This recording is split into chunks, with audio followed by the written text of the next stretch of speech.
All right. Welcome back to the Know Your Numbers podcast. This is your host, Chris McCormick. I thank you for tuning in, man. I got a message for you today, not because of any abilities that I possess, but because of what God has given me in the tools and the resources here uh, in my studio, which is also my office, which is also a bedroom. So I thank you for following along. I thank you for uh, being generous with your time, which is a valuable resource to all of us, and tuning in. I do believe that there's a message. I mean, I'm excited to bring it to you because I can learn a lot from it, and I hope it lands upon ears that are ready to hear. So we'll be diving into the Word today. If you followed along in previous episodes, I do tend to bring a biblical approach to finances, wealth building, and money as a tool. And so if this is your first episode, well, thank you for being with us. I would encourage you after this episode to maybe go back to some of the previous episodes. Uh, 7 wealth building principles of the Bible is one of my favorites. That was one of the first that I used to talk about the importance of biblical principles when it comes to running a business, growing wealth, and serving others. So if this provides value to you, please be sure to leave us a rating and review wherever you find us, be it on Apple Podcasts, Spotify, and YouTube. Also subscribe, man. Uh, I do believe that this show is increasing in value and listenership. So when you subscribe, you allow other people to find it, and the message just lands upon more people. And something we're getting into today is this idea of multiplication. And one review could lead to 10 people, could lead to 100 people, could lead to thousands of people listening. So it really does help. And I do appreciate, I do listen and look at all the feedback that is given, and good and bad. It provides some value to me. So thank you and keep it up. So yeah, without further ado, today's message on the topic of being fruitful and multiplying. And if you have kids in the car, wherever you're listening to this, I do apologize, but not really, because it's not your traditional be fruitful and multiply message. Growing up, and even now, when you hear this, you you think that God is calling you to have kids. And yes, that's a way to be fruitful and multiply your presence here on earth. But I really dove into this in this past week because it was brought to my attention that some of what we took out of this might not be exactly what God was saying, specifically being fruitful. And I'll start by saying that as a single man, when I'm told to be fruitful and multiply, it's like, all right, how can I fill that out when I'm not married and I do not have any intention to be married or to have kids, because that's not in line with God's law. Kids are supposed to come after marriage. So when he's telling us to be fruitful and multiply, and most people apply this to doing the deed that brings along children, it's kind of hard for single individuals to relate. So I really think that God here is not necessarily talking about kids, but is talking about using his resources. And something that was brought to my attention recently is that the Jewish word, the Hebrew word for fruitful, actually translates into not only fruit, but also a derivative of that is productivity. And when I looked up the definition using the Merriam-Webster's dictionary, I found that fruitful is 1, yielding or producing fruit, and 2, bringing results, i.e., very productive. And so when God is telling us to be fruitful, he is telling us to produce, to bear fruit, to be productive. And I think it'll help to step back for anybody who's not familiar with the Bible and might not know this verse as well as some others, to read this verse. So in Genesis, which is the first book of the Bible, it's where God creates the world and all that it encompasses. He creates man. And after he created man in his own image, he says in Genesis 1, chapter 1, verse 28, he says, And God blessed them. And God said to them, be fruitful and multiply, and fill the earth and subdue it, and have dominion over the fish of the sea, and over the birds of the heavens, and over every living thing that moves on the earth. And so this is the scripture that we're diving into. And when he says be fruitful and multiply, as I mentioned, is be productive. So produce. And so I dove more into these words, and produce. I mean, there's a lot of definitions when it comes to produce and producing and bringing about. And for somebody that's worked in a grocery store before, and for somebody that shops at the grocery store, if you find yourself being one of those people, you know of the produce department. And what does the produce department have? It has fruits and vegetables. It has goods that were produced out of the ground. And if you're familiar with the Bible, you know that a lot of the scripture can be related to farmers and to people tilling the land and producing fruit and vegetables and things that come from the ground. And God is telling us to have dominion over the fish of the sea and over the birds of the heavens and over every living thing that moves on the earth. I have given you every plant yielding seed that is on the face of all the earth. So he's given us the plants. He's given us the seeds to plant. It is now our job to be productive and use it. And so while we have drifted less towards a farming culture and an agricultural culture, the idea of production is still present. And look no further than the sale of a product. You know, when companies generate income, it is often because they are selling a product, be it the iPhone, be it a hamburger at McDonald's, be it your laptop, be it a book that you pick up. There is a product that was created. Somebody had to go about and put in the effort that was required to produce that product. And maybe you say, okay, Chris, but I don't have a product. They can't just manufacture a product. I don't have the needs, or maybe that's not something that I am looking to provide. Maybe I'm not looking to be a shoe salesman or a t-shirt salesman, or I have a service that I want to offer. You know, a lot of people are moving towards the service offering. I am in the service industry as an accountant, as a CPA. There's people out there that are life coaches. There's people out there that are finance, wealth management, wealth advisors. They do not necessarily provide a product, but they provide a service, advice, management strategies.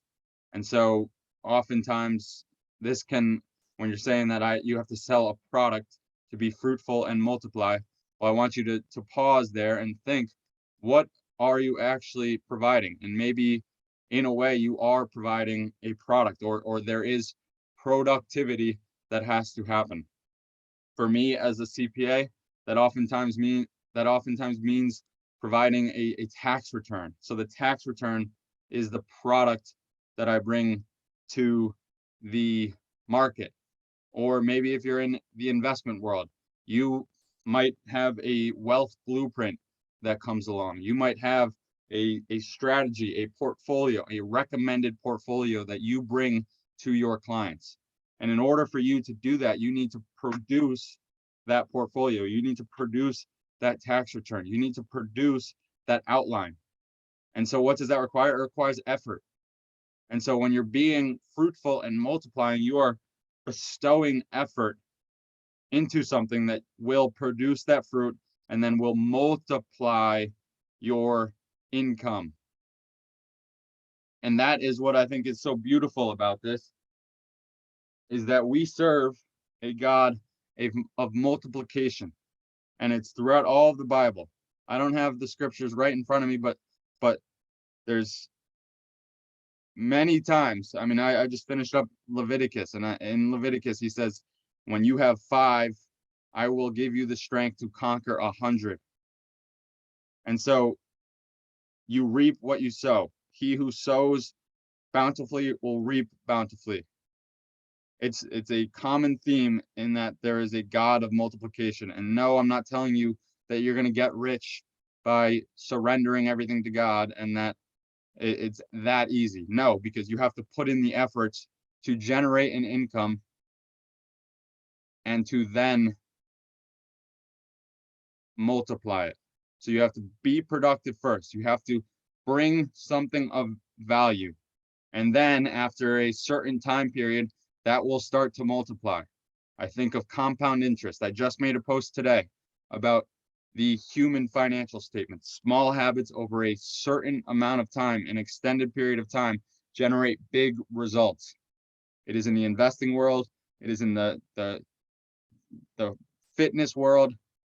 Over time, as you begin to continue to add upon these small efforts, you will multiply your value. But it starts by being productive. And I think this is so important because, I mean, it can be easy. It can be easy, especially if you're in the corporate world. It can be easy to kind of just skate by the skin of your teeth, by not taking that extra step, by putting all your efforts in.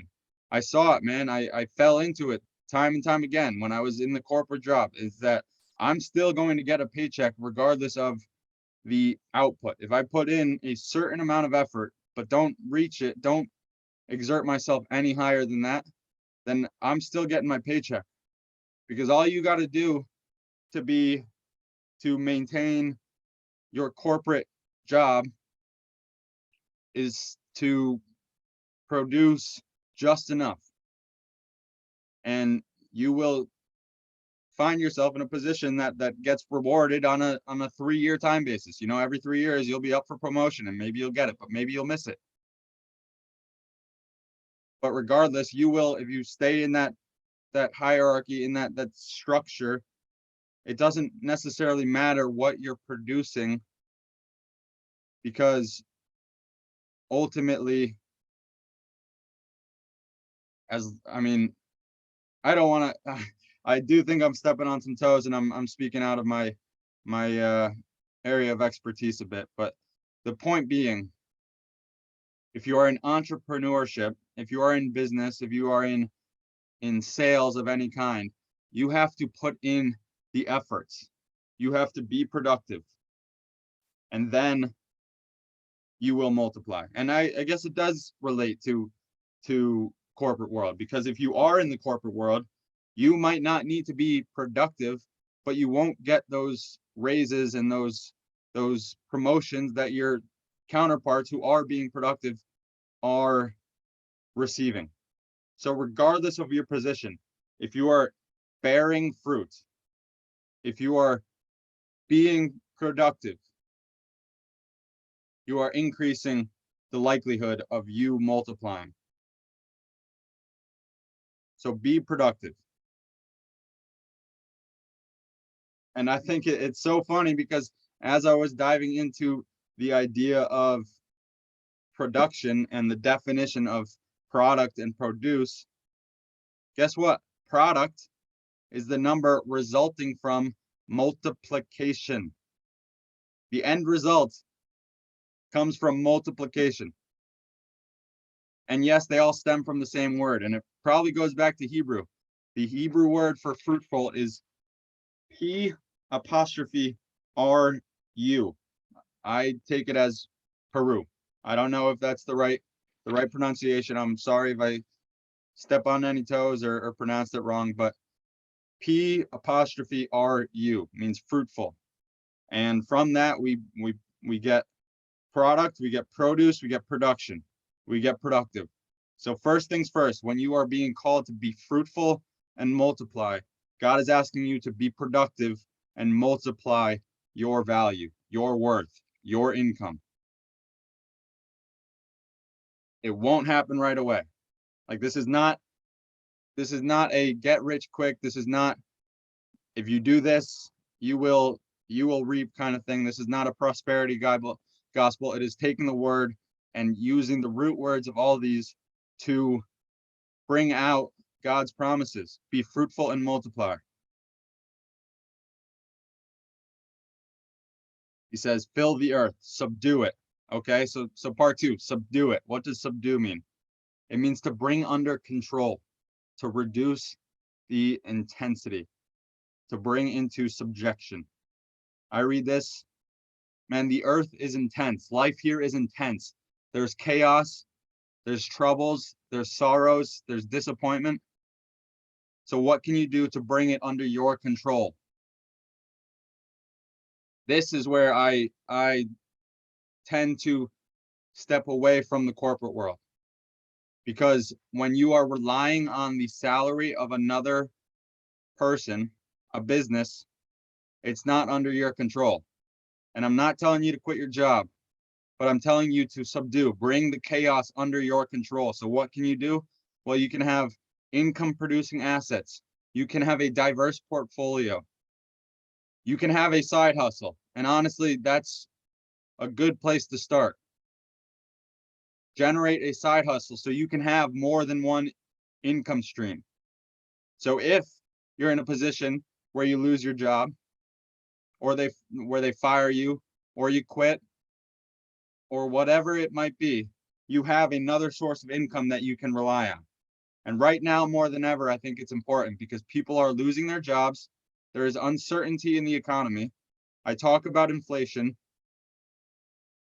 Inflation is when prices go up and the income will not match those price increases. So when these prices continue to rise, companies aren't necessarily going to say, yeah, no, we'll increase your salary to match the increased inflation. No, because their costs are going up. They have to solve that problem just as much as any of us, and they're in a position to do so because they can say, all right, our biggest cost is salaries. We have to keep that steady. So what can you do to bring it under control, to reduce the intensity? One of which, plan ahead. You know, we talk about the uncertainty of the economy, the uncertainty of your health, right? There is a health crisis going on. It's brought in the possibility of uncertainty, the possibility, quite frankly, the possibility of death. People are dying because of something that's going on. And while it was always a guarantee that we would die, I think right now and over the past 3 years, our understanding and our realization of this imminent end has heightened. And while a lot of this has caused a lot of people to be fearful and to say, this is what you need to do. No, what you need to do is plan ahead.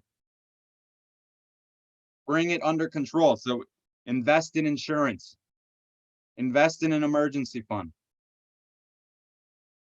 invest in life insurance, invest in health insurance, invest in car insurance. Like those are things that you can do to bring it under control. I say this for myself more than anyone. Over the past 6 months, I have not had a health insurance plan, which is risky on my regard. And so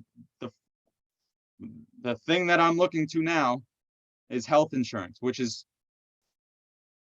very difficult as an entrepreneur, but I know I need it just as much as I know I need life insurance because I don't know what comes.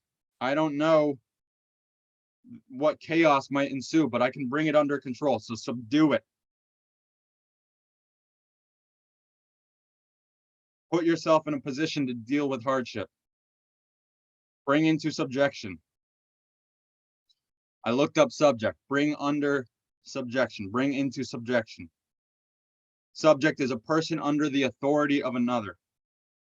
So when God calls us to fill the earth and subdue it, bring it under your authority. Bring it under your control.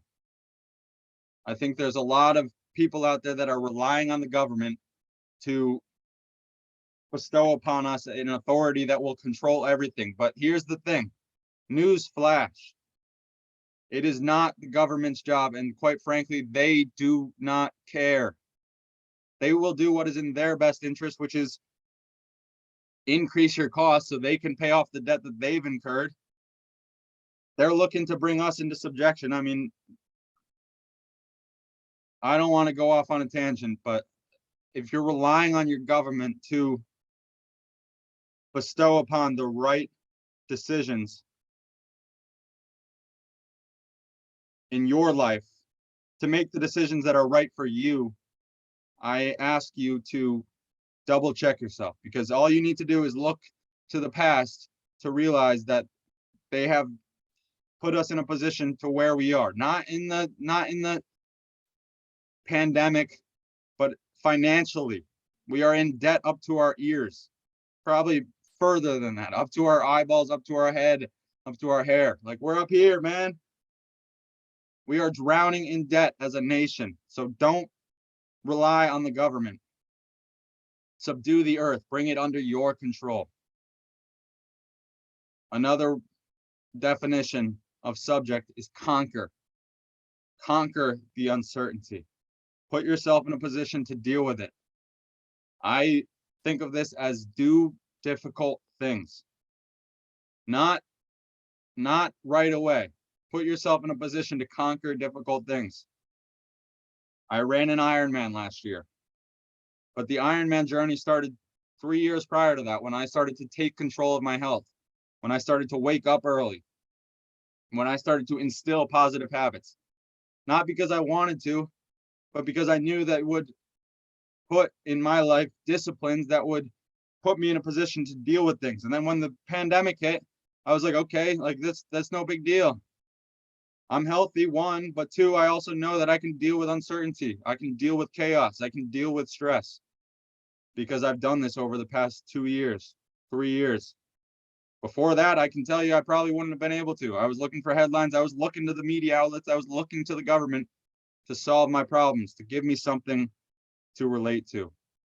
But no, it is your job to bring under your control, bring under your authority, subdue the earth. And lastly, have dominion. Have dominion over the fish of the sea and over the birds of the heavens and over every living thing that moves on earth. I see have dominion. I look it up. It says domain, supreme authority, sovereignty. What is a sovereign individual? One who's self-sufficient, one who can rely on himself. So have dominion. I looked up domain, man. Complete and absolute ownership of land. Land completely owned. A territory over which dominion is exercised. Invest in real estate. No, you won't completely own it outright. You will still have to pay taxes. You will still have to pay a mortgage.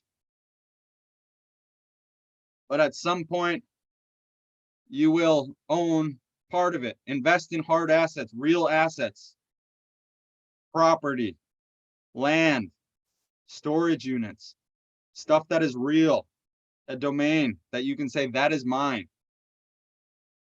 And if you want to live there, you can pay me rent. And the value of it will increase. The last definition, domain, a sphere of knowledge, influence, or activity. I understand investing in real estate is not for everyone in their current situation. So have dominion over a sphere of knowledge, influence, or activity, man. I'm a CPA. I am going head first into the accounting knowledge, tax, accounting, bookkeeping, CFO, finance, investing. That is an area that I believe that I can increase my knowledge and provide value to others.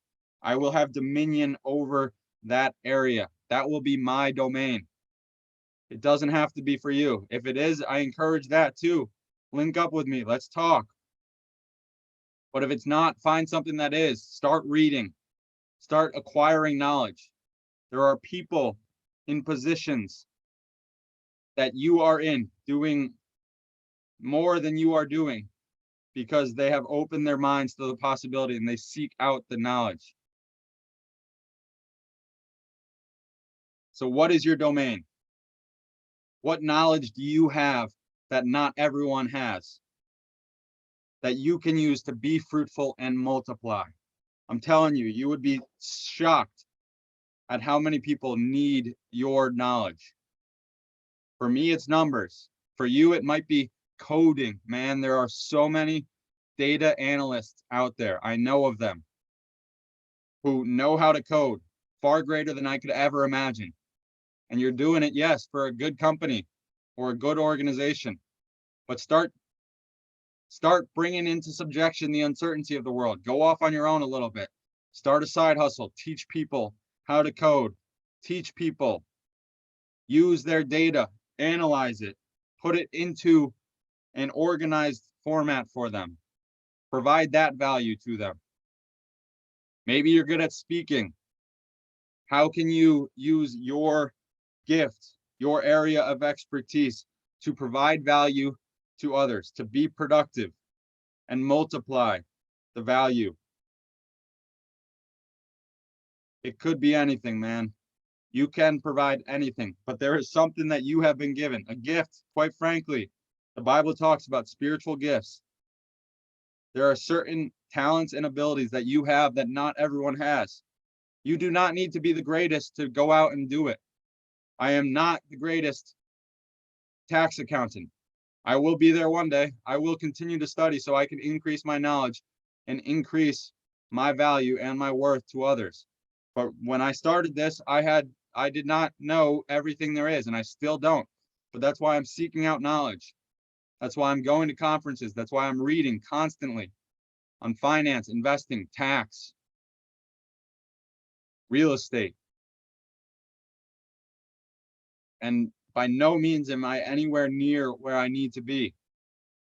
But I know that I have the knowledge necessary to take me to the next level. And I also know that you do too. It just takes some productivity. It takes some action.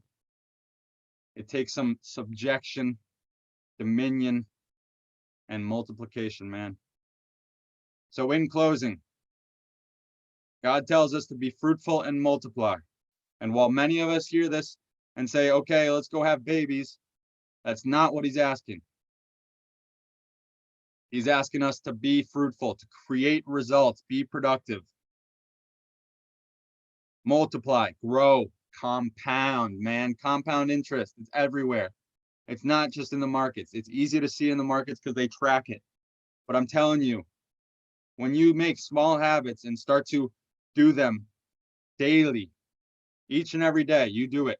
If you get 1% better each and every day, it will begin to compound on itself. It will begin to grow and multiply. Subdue the earth. Bring it under your control. If something that you want to bring under control is finances, get in touch. Business, personal, I am here. I have a resource for you. All I need is an email, man. Or you just reach out to me. I will send it to you directly. If you are looking to get in control of your finances, I am here to help.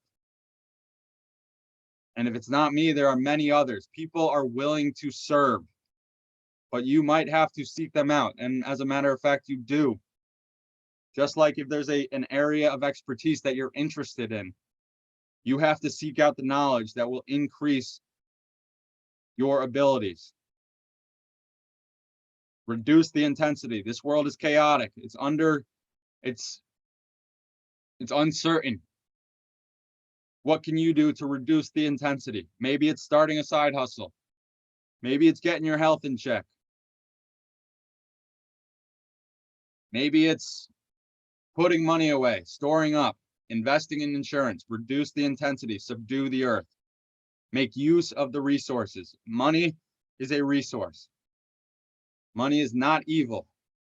Money can be used and should be used for good. It is a useful resource if used wisely and correctly. Don't spend thousands of dollars on material items. Invest thousands of dollars in index funds, life insurance policies, real estate. Have dominion. Build your domain. Take territory. Own land, man. There is a tax code that incentivizes land ownership, property ownership. And it's no secret that tax code was developed by a governmental institution that was founded on Christian principles. The Bible, man. The people that founded our country came here because they wanted more freedom, because they believed in this word. And so they made laws that brought that word into fruition. The tax code is one of them. The Declaration of Independence is another, man. There are laws in place that have been for the past 300 years because people took a leap and followed God's calling and did what he said. And the last part of having dominion is growing in knowledge, influence, and authority. Seek knowledge. You have an area of expertise that you can grow in. You don't have to be the best. Strive to be the best. Strive to be the best that you can be, but you got to start somewhere. Have dominion. Take control today. I thank you for listening, man. This is a blessing to be able to speak to you guys. This is a blessing to bring to you. This encourages me. I love diving into the word. I love talking money. I love talking finances. I love talking business ownership. If you have any questions, please reach out to me. Email me directly, chris@betterbooksaccounting.co. It will be linked in the show notes. Reach out to me on Instagram, LinkedIn, wherever. I'm here to help. I'm here to serve. And I'm here to provide value. God bless you. God love you. Go get it.